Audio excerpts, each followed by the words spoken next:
salon po, ma'am. Ilang beses ka nang nakatanggap ng ganito? Alright, salon Anong po. naramdaman mo? Nainis? Natuwa? Salon po. Or nahabag sa kanila?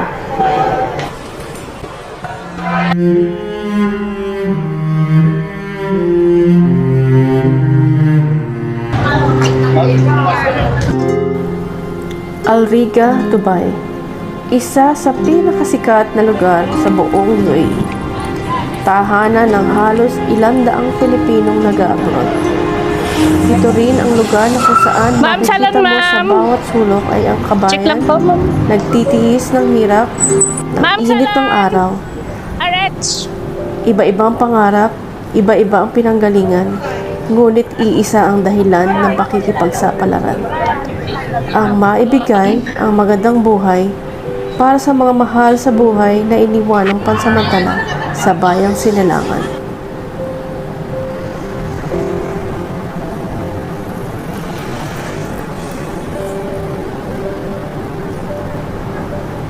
Sa halos 4 na taon na pagtira ko sa lugar na ito, araw-araw ko silang nakikita, lagi ko silang nakakabatian, minsan nakakakwentuhan.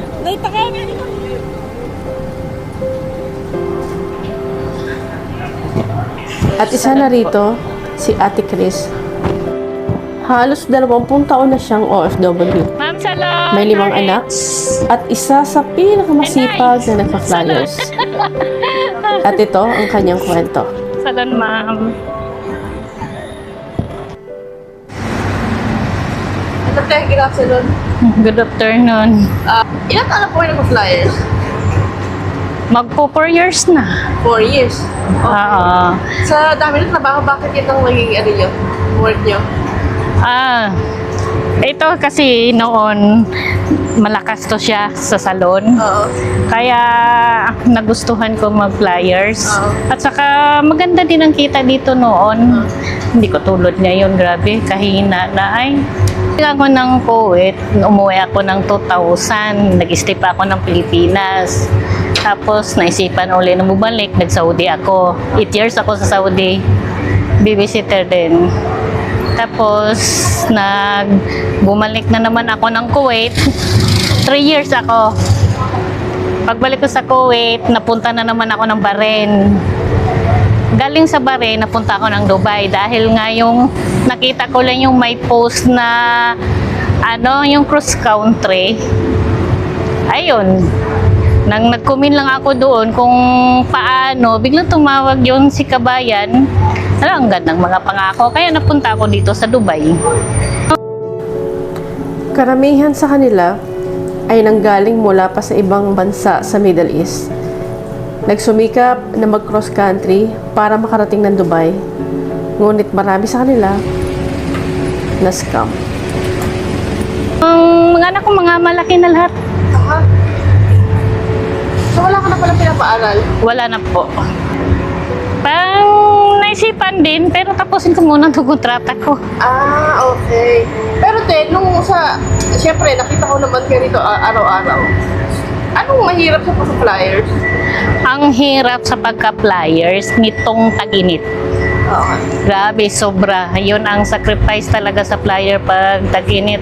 At saka yung yung in-insulto ka ba sa mga pangbibigyan mo ng mga flyers? Kung hindi ka iniisnab, inaano ka, pinagtatawanan ka nga parang, tapos minsan may ginaganon pa yung papel mo, yung ganon, yun ang pinaka sa yung magsusunod-sunod ka na parang iniisip nila na nang parang sa akin, nilolockdown nila ang trabaho namin. Ganun ba? Yun ang pinaka na sitwasyon sa pagka-flyers. Kung may ibang trabaho, gagawin pa ba yung pag-flyer? Ay kung may magandang opportunity na trabaho, ay iwanan ko na itong pagka-flyers. Lalo pa ngayon, grabing kahirap. Mahina na, wala nang customer masyado. Kasi May basic salary naman kami, pero ang nakadagdag kita kasi namin ng komisyon. Ay kung wala ka namang makuhang customer, wala ka ding makuhang komisyon. Di biro ang kanilang trabaho sa araw-araw. Di gaya ng marami, nasa opisinang di aircon, hindi nakikipaghabulan, at hindi naaarawan. Payong! Umaasa lang kami sa basic salary namin. Ano naman po yung maganda sa pag-flyers? Anong maganda sa trabaho ninyo? Ang maganda lang dito, ganang parang free ka ba? Hindi katulad yung nasa bahay ka, nga parang paggising mo, mayroon nagsumisigaw sa iyo, may nag-aano na sa iyo, yung mga ganon. Dito, paggising mo, pasok ka lang, mag-login, labas, punta, mamigay ng papel. Yun na lang nga, doon ka din ma-stress minsan sa mga pagbibigyan mo. Yan lang. Yun ang nakakaano lang sa bilang isang flyers. Nga parang free ka lang ba? Kung halimbawa meron naman opportunity sa Pilipinas, uwi ka ba? Ay, oo naman. Kung mayroon lang oportunidad na trabaho doon sa Pilipinas, di mas maganda sa Pilipinas. Ito sa RH, pasok namin 11. Hanggang? Others, uuwi din kami 11. Kung papasok ka ng 12 hours? Oo. Pag uuwi ka na, kung makapasok ka din ng 12 ka din uuwi. Ganun ang namin. Kasi ang ibang salon, may talaga sila. May oras. Maaga ang oras ang pasok nila. Dito sa amin, ganito lang. Initan ngayon, anong ginagawa nyo? Ayun, maglalagay ng kahit pananggal lang sa katawan, magtatakip para Kaya lang, so minsan, pag hindi na makaya ng kainitan, pasok ng konti ng sandali sa salon para makapagpahinga. Yan, ganun lang. Hanggang kailan mo gagawin yung pag-flyers na? Parang tinamad na ako. Bilang isang flyers, lalo na ngayon na mahina. Nakakatamad na. At saka itong init ang pinaka namin mahirap. Pagka sa gabi, halimbawa kayo nagpapahinga na, tapos pag iniisip nyo, bukas na naman. Ay, oo. Yan na talaga. Ay, Lord, bukas na naman. Init na naman. Yan talaga ang maisip namin. At habang tayo mga nasa opisina, magaganda ang mga upuan. Samantala, eto ang kanila. Sa ganitong trabaho, routine pabalik-balik lang. Pati tayo hindi kayo nagkakasakit. Init lamig. Ay, nagkakasakit din. Kaya nga, lagi akong nahihilo yung isang linggo nga, nag-absent ako eh. Kasi Lunes yun, 2 beses ako, parang akong mahilo sa kinita, laakyat ako sa salon. Pahinga konti. Tapos pag medyo naman, balik na naman sa labas. Pag bumalik na naman yung para ko nahilo, aakyat na naman ako. Ganun na lang ang ginagawa. Kinabukasan yun. Hindi na ako pumasok. Sabi ko, mag-absent muna ako. Ito ang sitwasyon namin. Kahit nahihirapan at kahit naiinitan, Ma'am, salon po. nakukuha pa rin nilang ngumiti. Ang galing. Sa lahat na lalo na yung mga taong naaasar sa amin, sana maintindihan nila ang trabaho namin dahil yun talaga ang sitwasyon na sa amin nga mamimigay. Katulad din sa ginagawa nila sa trabaho araw-araw, pabalik-balik. Kaya yung may minsan nga, nang nabigyan namin, sabi niya, araw-araw na lang ganon. Kaya nga sumagot din ko, oo, katulad din sa inyong trabaho, araw-araw, pabalik-balik. Trabaho namin to, Kaya araw-araw talaga kami mamimigay. Kasi intindihin din nila dahil pag makita din kami sa may-ari nga hindi mag-abot, may dumaan, hindi kami mag-abot, mapapagalitan naman din kami. Hindi lang basta mapagalitan, hindi kakaltasan sa sahod. Bakit daw pinabayaan na hindi kami namimigay, may nag-abot. Kaya sana, yun na lang ang pakiusap namin, sana maintindihan din nila. At sa trabaho din namin yan, hindi lang kami nangumisyon. Sinasahuran kami sa amo para maglabot ng flyers. Ang komisyon kasi, dagdag lang yan sa amin. Sa bagay, wala namang mawawala sa kanila kahit hindi sila umimik, basta hindi lang sila Ete, pag ano ba yung mga anak ninyo, pag nakita to, ano sasabihin ninyo? Ewan ko, hindi wala akong kasi sa kanila kasi sila mismo galit na nga kaya gusto na nila akong pauwiin pero yung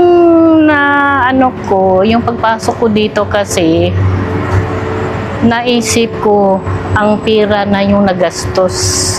Kung nandito na ako, susuko pa ako, hindi ko mababawi yun. Yun lang talaga ang dahilan na, ang laki, dahil parang nakapasok ako ditong scam. Pinapapabayad, oo, ang laki kong dito sa, ang agent namin, taga Sarja, Pilipina. Kaya sabi nga yung anak kong babae, ang pera mo sa barin ko, ginuwi mo, malaking pera na yun, wala na tayong magawa, nandito na ako. Ay, talaga tinatapos mo na lang. Oo. Masasabi niyo sa nangyayari sa Pilipinas sa atin? Sitwasyon. Sa sitwasyon ngayon sa Pilipinas, iwan ko. Ano nang masasabi ko doon? Parang ang gulo.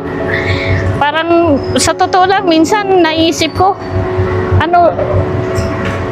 pwede pa kaya umuwi sa Pilipinas? Yung mga ganun baka sobrang gulo na hindi mo na maintindihan ang natin doon sa Pilipinas ngayon, sa totoo lang. Yung sino yung nagsasalita ng totoo, yun pa ang kinakasuhan. Ano ba tong gobyerno natin? Wala na ba tong pagbabago? Ano yung pangarap mo sa Pilipinas? Sana mabago ang presidente para mabago ang Pilipinas, yun lang. Kawawa ang Pilipinas. Mas kawawa ang magiging mga apo ko. Mga anak, mga apo, ang mga natin, mga kabataan natin. Kayo ba kahit pa paano, siyempre, proud pa rin ba kayo sa trabaho ninyo at sa pagiging OFW? Ay, oo naman. Proud naman din ako sa trabaho ko kaya maayos naman to nga trabaho. Hindi ko ikakahiya tong trabaho ko dahil maayos naman tong trabaho to. Proud po ba maging OFW pa rin? Ay, oo. Kasi mula sa po, yun na ang trabaho ko, bilang isang OFW. Parang ang hindi ko proud ngayon na bilang isang Pilipino ako. Ano, ulit? Naging bilang isang Pilipino. Dahil sa nangyari sa Pilipinas ngayon, sa totoo lang. Hindi ka na proud? Oo. Dahil, sabihin ka sa mga ibang tao na, ay, anong ba yung bansa ninyo? Ang presidente nyo, corrupt. Di ba? Hindi katulad noon nakaraan, mas proud na proud kami noon kahit nasa barin kami, nasa Kuwait. Kahit saan ka magpunta, taas noo kami makita ng mga ibang tao. Excited ka na ba umuwi sa Pilipinas? Ayos po. Ayos po. Para naman makakasama ko mga pamilya ko, lalo na may mga apo ko. Oo, ba yun na?